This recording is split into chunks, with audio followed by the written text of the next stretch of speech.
Hi Mark, thanks for the footage that you've sent across in regards to this online session. What I'd like to do first of all is just have a quick sort of look at your swing overall and then give you some ideas as to things to work on. I think before we go on to the swing, however, I think we need to understand that, you know, what makes the ball do what it's doing, and your understanding and your clarity on that is very important, so that when you're working within the stack and tilt swing pattern, you can start to identify the correct piece to work on in relation to the ball flight that you're getting. If we look at, you know, listening to your description of your shots with your longer clubs, such as your driver, you're beginning to get some balls that are working low and left.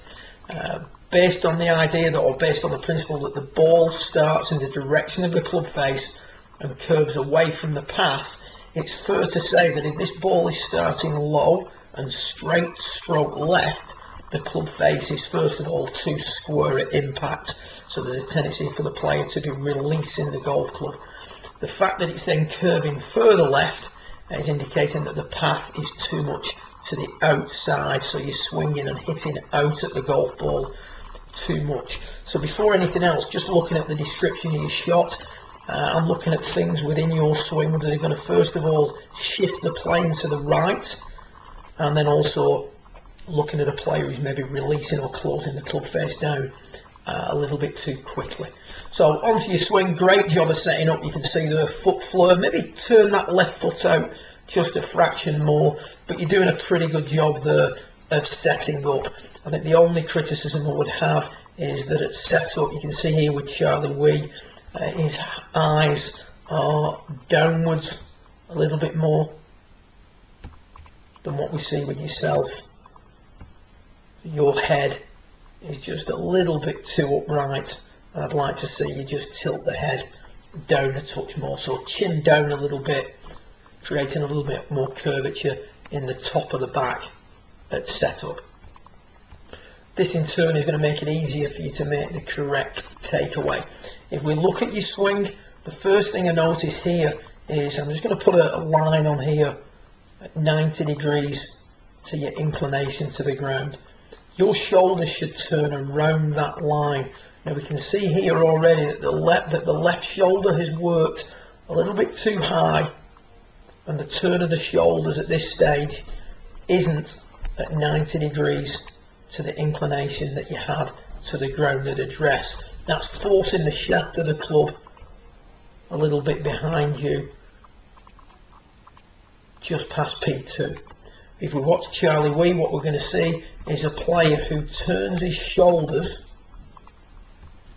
at 90 degrees to his inclination to the ground. So the difference in the pitch of the shoulders and the angle of the shaft at the same stage of his golf swing. Whenever we see a player's left shoulder working high from down the line, what we can pretty much guarantee is that from face on, that shoulder is going to work across and behind the golf ball a little bit too much. When that happens, you can see the upper centre translates away from the target, and the forward bend that we had at address is maintained. What we're seeing here with Grant Waite, we're going to see a left shoulder that works down for longer and an axis that's more stable. Instead of side bending to the right like we see with yourself, Grant Waite now has started to side bend to the left, which is keeping his axis stable and controlling the path of the golf club.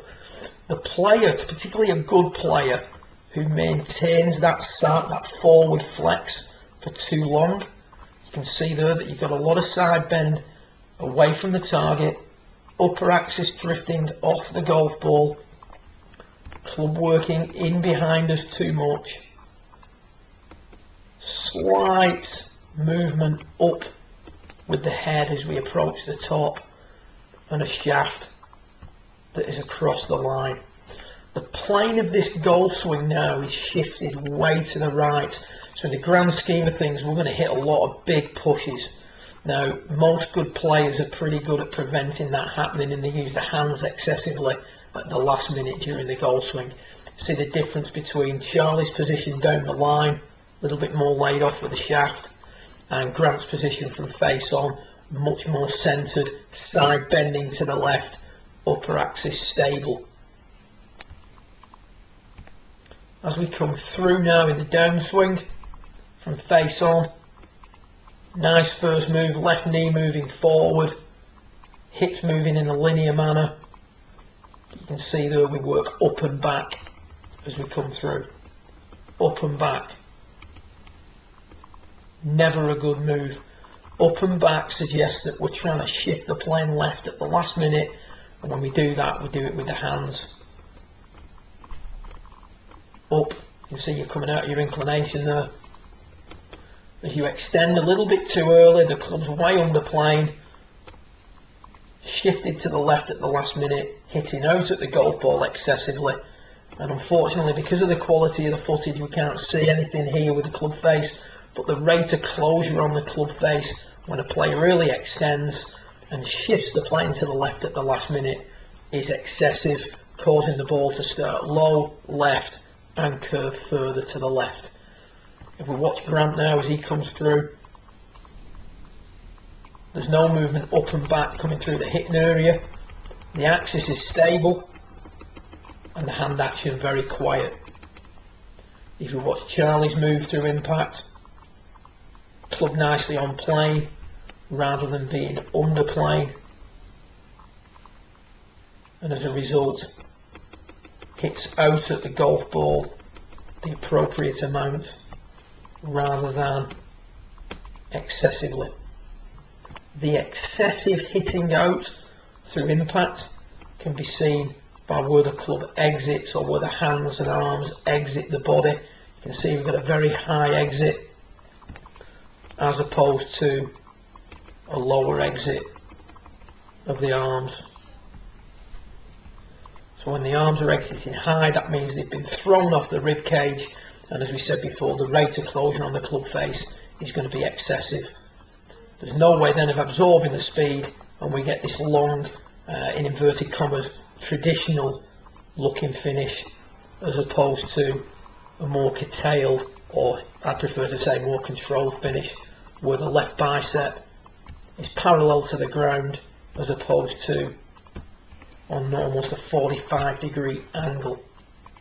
So things to work on. I think really first of all, Mark, what we need to do is stabilise the axis.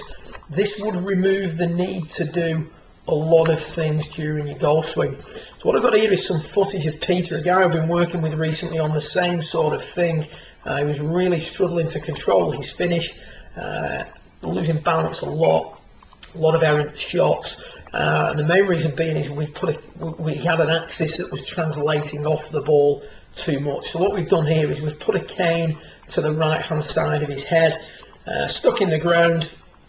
You can use your stand bag or your tour bag to prop something in if you use the alignment canes. Anything to prevent the upper axis drifting off the golf ball during the golf swing. This is going to get you to extend. So you've read Stack and Tilt's books or watched the DVDs.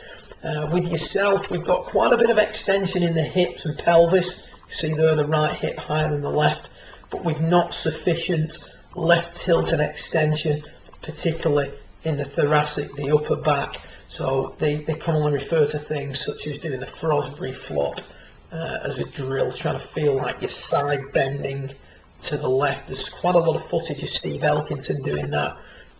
If you're on YouTube, if you type in Steve Elkington left tilt, there's some nice footage that comes up with that. You can see the difference between yourself and Peter at the top. Peter's extended his right leg, he's extended his pelvic area, and he's also extended his thoracic, his upper spine. With yourself, you've maintained your forward flexion too much. That's moved your head away to the right, shifts the plane to the right, and then from there we've got to early extend, otherwise we run the risk of hitting the ground behind the ball. So the extension piece starts a little bit too early and then kicks in up and back through impact, increasing the rate of closure on the club face. Whilst working on this exercise, we were preventing the axis from translating off, creating better extension. The key thought through impact is to have zero release. We don't need to do anything with that club face coming through impact.